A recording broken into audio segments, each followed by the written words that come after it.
الله الرحمن الرحيم.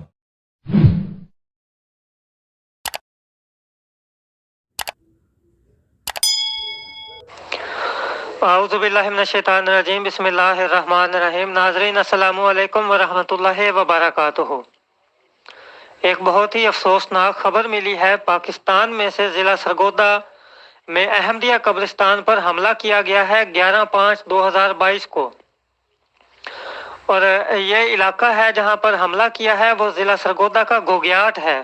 اس کے اندر احمدیہ قبرستان میں اللہ اور رسول کا جو نام لکھا ہوا تھا اس کو گرائنڈر کے ساتھ کاٹ کر پھینک دیا گیا ہے۔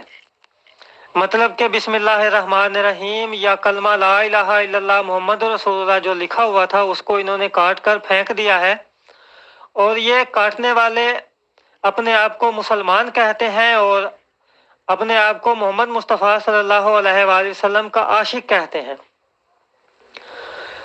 تو جیسے ہی اللہ تعالیٰ کا مبارک مہینہ رمضان المبارک ختم ہوا ہے، تو ختم ہوتے ہی جیسے ہی عید منائی گئی ہے اس کے بعد یہ شیطان جو ہے وہ کھل گیا ہے، اور یہ کبھی جماعت احمدیہ کی مسجد پر حملہ کرتے ہیں اور وہاں سے محراب گرا دیتے ہیں۔ یہ چند دن پہلے انہوں نے شیخو پورہ کے علاقہ میں سے ایک مسجد کے محراب گرائے ہیں، اور اب انہوں نے یہ کام شروع کر دیا ہے کہ جو قبرستان ہے اس کے اندر یہ شیطان داخل ہو گئے ہیں اور جا کر قبروں میں سے جو اللہ اور رسول کا نام لکھا ہوا ہے اس کو مٹا رہے ہیں اور کاٹ کر پھینک رہے ہیں، اور پھر یہ کہتے ہیں کہ جماعت احمدیہ گستاخ رسول ہے، نعوذ باللہ۔ اب آپ مجھے یہ بتائیں کہ اللہ اور رسول کا نام لکھنے والے گستاخ ہیں یا اللہ اور رسول صلی اللہ علیہ وآلہ وسلم کا نام مٹانے والے گستاخ ہیں؟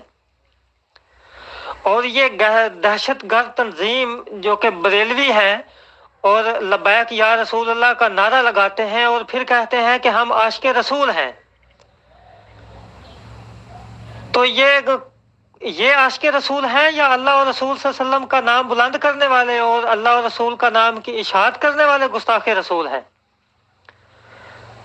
تو اللہ تعالیٰ ان کو ہدایت دے، اور پاکستان میں آئے دن یہ مسجد احمدیہ کی مسجدوں پر حملہ کرتے ہیں، کبھی قبرستان پر حملہ کرتے ہیں اور ان کا اللہ اور رسول صلی اللہ علیہ وسلم کا لکھا ہوا نام مٹاتے ہیں، اور اب تو پاکستان کے اندر احمدیوں کی قبریں بھی محفوظ نہیں ہیں۔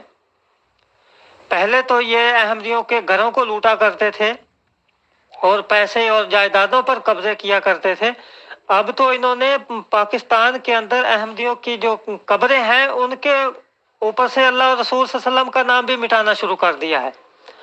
تو ہماری تو صرف یہ اتنی دعا ہے، ہم تو دعا ہی کر سکتے ہیں اللہ تعالیٰ کے آگے کہ اللہم مزقہم کل ممزق وساحقہم تسحیقا۔ تو اس کے علاوہ ہم کچھ نہیں کر سکتے، ہماری دعائیں ہی ہیں، اور انشاءاللہ اللہ کرے گا کہ ہماری دعائیں ہی رنگ لائیں گی، اور اللہ تعالیٰ کی لاٹھی جو ہے وہ بہت بے آواز ہے، اور ہم تو یہی کہتے ہیں کہ اللہ تعالیٰ کی لاٹھی ان پر برسے اور ان سے اللہ تعالیٰ ہی انتقام لے ہمارے صبر کا، اور کچھ نہیں کہہ سکتے۔ تو اللہ تعالیٰ کے آگے ہی ہماری یہ درخواست ہے۔ اللہ تعالیٰ سب کو سمجھنے کی توفیق عطا فرمائے، آمین۔ وما علینا الا البلاغ المبین۔ السلام علیکم ورحمۃ اللہ وبرکاتہ۔